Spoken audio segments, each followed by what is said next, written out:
कोई भी जगह कितनी भी खूबसूरत क्यों ना हो, जानकर इसका हर जगह बना ही रहता है।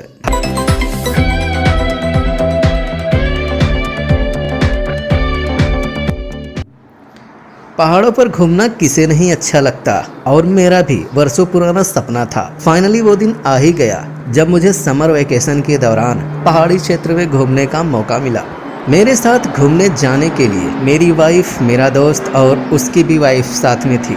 उस दिन हम लोग अपनी सारी पैकिंग जल्दी जल्दी कंप्लीट करके कार में बैठते हैं। ड्राइवर को लेकर हम पूरे 5 लोग सफर पर निकलते हैं। मैं तो बहुत ही एक्साइटेड था और उस दिन मेरी खुशी का मानो कोई ठिकाना ही न था। पूरे 4 घंटे के सफर के बाद हम लोग एक लंबी चढ़ाई पूरी करके बहुत ही खूबसूरत पहाड़ पर आ चुके थे।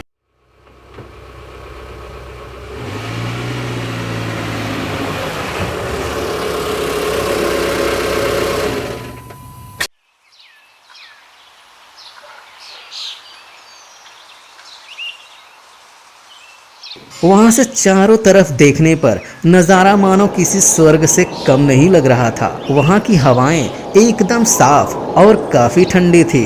हम लोग अपना सारा सामान कार में ही छोड़कर कार को साइड में पार्क करके पैदल ही घूमने के लिए निकल पड़े।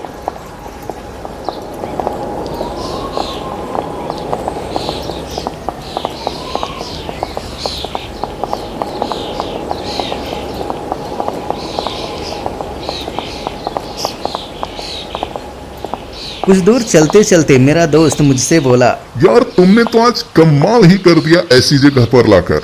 नहीं तो मैं शायद ही कभी ऐसी खूबसूरत जगह पर घूमने आता। मैं अपने दोस्त की बात सुनकर मन ही मन मुस्कुराकर रह गया। हम लोग पैदल चलते हुए बहुत दूर आ चुके थे। शाम भी होने को थी और अब हमें हल्की हल्की ठंड भी महसूस होने लगी। फिर हम लोग वापस कार की तरफ लौटने लगे।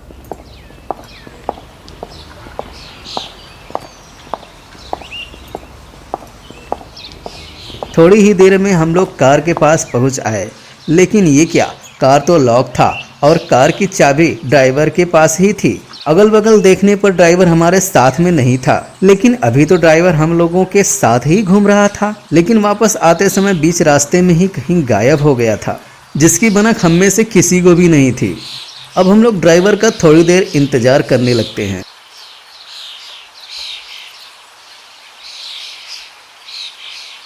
काफी समय इंतजार के बाद हमें ड्राइवर की दूसरी तरफ से चिल्लाने की आवाज आती है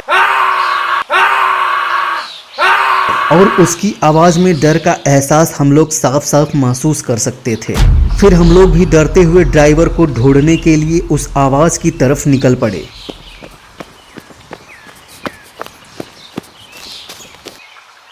हम लोगों को ड्राइवर को ढूंढते हुए करीब 15 मिनट बीत चुके थे और अब तो ड्राइवर की आवाज़ भी नहीं आ रही थी, जिससे उसे ढूंढना और भी मुश्किल हो गया था। मेरे दोस्त ने 2-3 बार आवाज़ भी लगाई, ओ ड्राइवर भैया,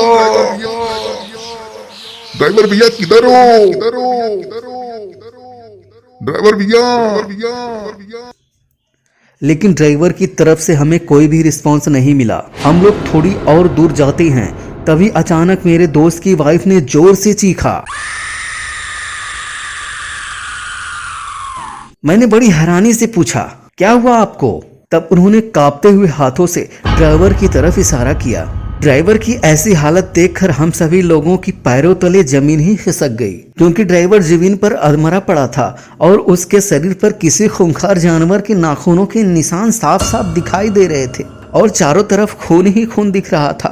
तभी जिस जगह पर हमारी कार पार्क थी, वहां से एक खौफनाक और बहुत ही डरावनी आवाज आती है।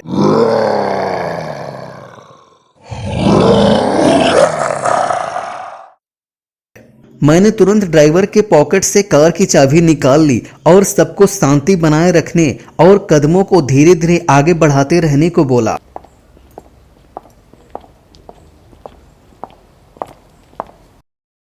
हम लोग डरते डरते अपनी कार के पास पहुंचते हैं और देखते हैं कि एक बहुत ही भयंकर क्रिएचर हमारे कार के पास ही खड़ा होकर हमारे आने का इंतजार कर रहा था।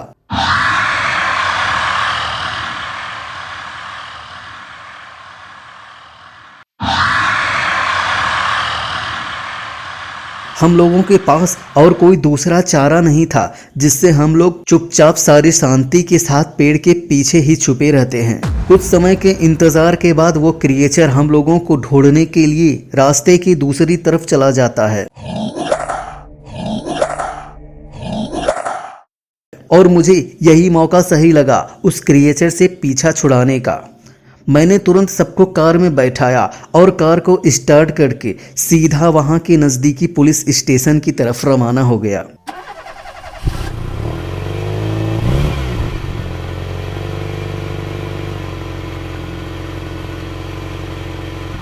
इधर कार की आवाज़ सुनकर वो क्रिएचर भी हमारे कार के पीछे पड़ जाता है और हमारी चलती कार के सामने आकर खड़ा हो जाता है।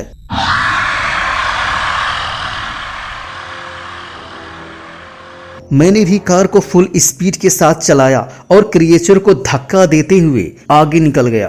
वहां के स्थानीय पुलिस स्टेशन में पहुंचकर हमने एक पुलिस ऑफिसर से ये सारी घटना बताई। वहां की पुलिस तुरंत एक्शन में आ गई और हमारे बताए हुए स्थान पर पहुंचकर छानबीन शुरू कर दी। थोड़ी ही देर में वो क्रिएचर पुलिस के हाथ लग जाता है और पुलिस के द्वारा उसके ऊपर 3 बेहोशी की गोली दाग दी जाती है,